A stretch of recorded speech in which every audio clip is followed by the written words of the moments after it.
एक दिन शाहजहां बादशाह शिकार के लिए निकले तो एक झकमी हिरण का पीछा करते हुए अपने साथियों से बिछड़ गए। हिरण भी हाथ ना आया। उस वक्त दोपहर हो गई थी।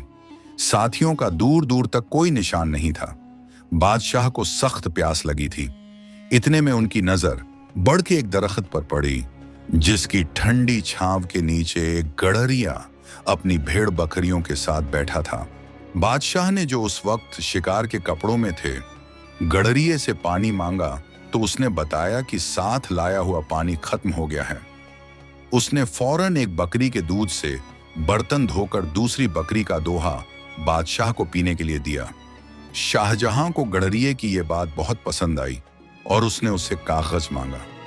जंगल में भला उस गडरिये के पास कागज कहां? बादशाह ने बड़ का एक पत्ता तोड़कर उस पर खंजर की नोक से कुछ लिखा और गडरिये को देते हुए बोला, ये लो अपना इनाम। हमने तुम्हें 2 गांव जागीर में दिए हैं। जुमे को ये पत्ता लेकर जामे मस्जिद दिल्ली आकर हमसे मिल लेना। गडरिया खुश होकर घर लौट चला। अपनी कंबल जमीन पर डालकर वो पत्ता उस पर रख दिया और बकरियां बांधने लगा। एक बकरी जो उधर से आई तो उसने पत्ता मुंह में उठाया और गडरिये के पहुंचने से पहले ही चट कर गई। इसका उसे बड़ा दुख हुआ और वो ये कहता हुआ जंगल में चला गया, बकरी 2 गांव खा गई, बकरी 2 गांव खा गई। उसने खाना पीना सब छोड़ दिया, बस हर वक्त यही रट लगाए रखा। आखिर जुमे का दिन आ पहुंचा। गडरिया अपने गांव से निकलकर दिल्ली की तरफ चल पड़ा। चलते चलते दोपहर हो गई। बकरी 2 गांव खा गई, बकरी 2 गांव खा गई की रट लगाते हुए वो जामे मस्जिद में दाखिल हुआ तो उसने देखा कि तमाम नमाजी हाथ उठाए दुआ मांग रहे हैं। उसने बादशाह को भी दुआ मांगते देखा तो एकदम चीख पड़ा, दाता, छप्पड़ फाड़ कर देगा तो लूंगा। और यही कहते हुए वापस भाग निकला। बादशाह ने नमाज के बाद उसे बहुत तलाश करवाया मगर वो न मिला। जंगल में पहुंचते पहुंचते गडरिये को शाम हो गई। वो वहीं एक बड़े पुराने दरख्त पर चढ़कर बैठ गया। रात को कुछ डाकू वहां आए और गांव में डाका डालने की बातें करने लगे। गडरिये ने उन्हें टोका और बोला, चोरी करना बुरी बात है, फिर वो गांव तो गरीब है।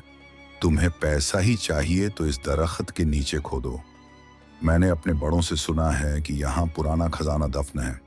ये कहकर वो गांव की तरफ, दाता, छप्पड़ फाड़ कर देगा तो लूंगा की रट लगाता हुआ चला गया।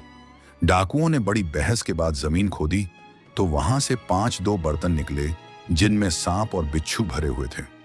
डाकुओं को यह देखकर बड़ा गुस्सा आया और वो बर्तन उठाकर गांव की तरफ चल पड़े। एक झोंपड़े से गडरिये की आवाज आ रही थी। उन्होंने वो दोनों बर्तन उसके आंगन में उलट दिए ताकि सांप बिच्छू उसे डस लें, लेकिन उनमें से अशर्फियां गिरने लगी।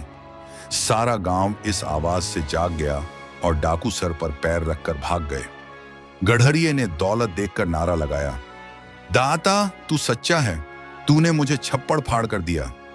अगली सुबह बादशाह के मुलाजिम भी गांव पहुंचे और उसे दरबार में ले गए।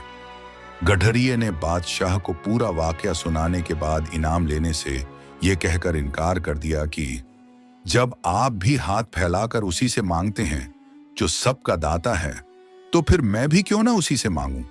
आपने देख लिया कि उसने मुझे मेरा इनाम भी दे दिया है।